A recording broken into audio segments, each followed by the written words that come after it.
Okay, kausap natin ang Mr. Coolman ng pagkukoach ng walang iba kundi si Justin Amparo, ang defending champion ng last season. Siyempre, eto na naman, mukhang nagpakita ng gilas dito sa Game 1. Talagang handang-handa. Grabe yung depensa na ginawa ng mga player mo. First quarter pa lang talagang anong klaseng pa-condition ginawa mo dito sa mga player mo? Coach, sa totoo lang, lagi ko nga sinasabi sa lahat ng mga staff nyo, sobrang hirap kalaban ng Batang Sato. Iba talaga, iba. Hindi yung ine-expect mo na game plan nila, hindi pala yon. So, kailangan namin mag-adjust in-game. Pero ang kinaganda lang is ready kami. Yung defense namin sa practice, yun yung in-apply namin all throughout the game. Nag-work naman, nag-work. Kanina, medyo binago mo yung pag-adjust mo sa mga pasok mo ng player. Binigyan mo ng magandang playing time itong si Jovel Abando.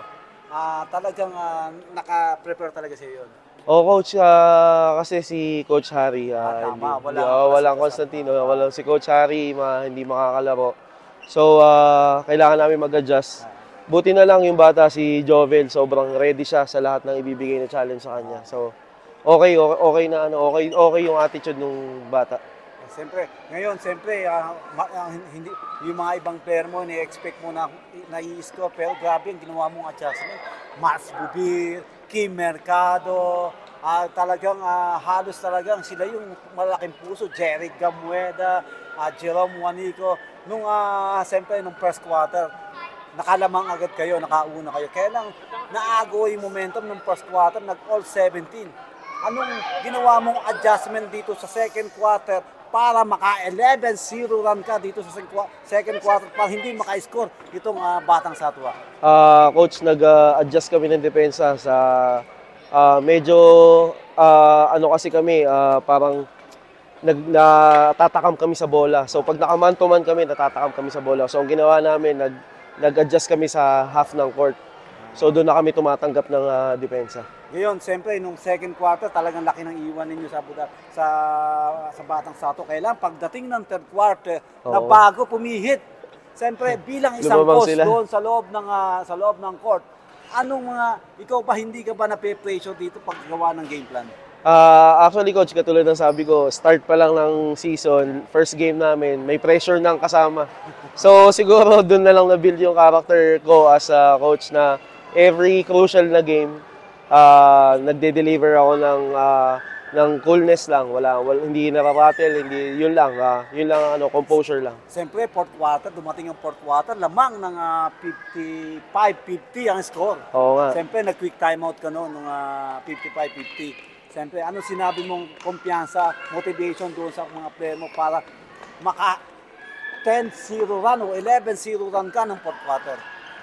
Coach, sabi ko sa kanila, hindi kami aabot ng championship kung wala kaming attitude ng winner. Winner kami lahat. So, nung lumamang ng 55-50, hindi pa tapos ang laro.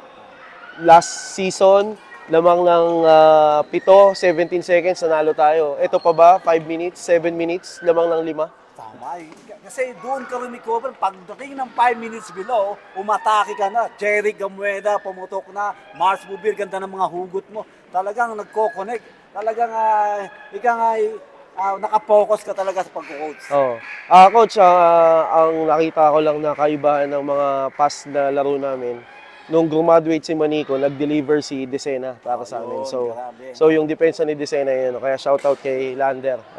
Lahat talaga nag-effort para manalo kayo sa gabing ito. Ngayon, Coach, sa next Sunday, Game 2, ramdam mo ba makukuha mo na itong finals na to? Hindi kami mag-overconfident na makukuha namin, pero tatry namin yung best namin na makuha namin yung Game 2 kasi para sa amin, hindi last game na yun. Wala lang Game 3, last game na yung Game 2. Alam mo naman natin, ang momentum, pag nawala yun, mabigat yun. Kaya ito, panoorin nyo next Sunday, Game 2 natin, sa Dubai naman, home court naman ng Batang Satwa. Kaya ngayon, Coach, shoutout ka muna dyan sa mga mahal mo sa buhay. Una-una, thank you kay Lord para sa panalo na to. And thank you sa asawa ko, sa walang sawang sumusuporta sa akin, si Casey Lois. And sa family niya, si Cara, si Mami Julie, si Daddy Arnel, si Kaya and Cassie, And family ko, coach, take advantage ko na. Si Ate Len, si Jesh, si Mama Rose na pinakamamahal ko, and si Nikela, si Leiron, si Pablo, Kuya Noriel, Kuya Jeff, laging sumusuporta sa amin yan. Okay, good luck. See you next game. Thank you po.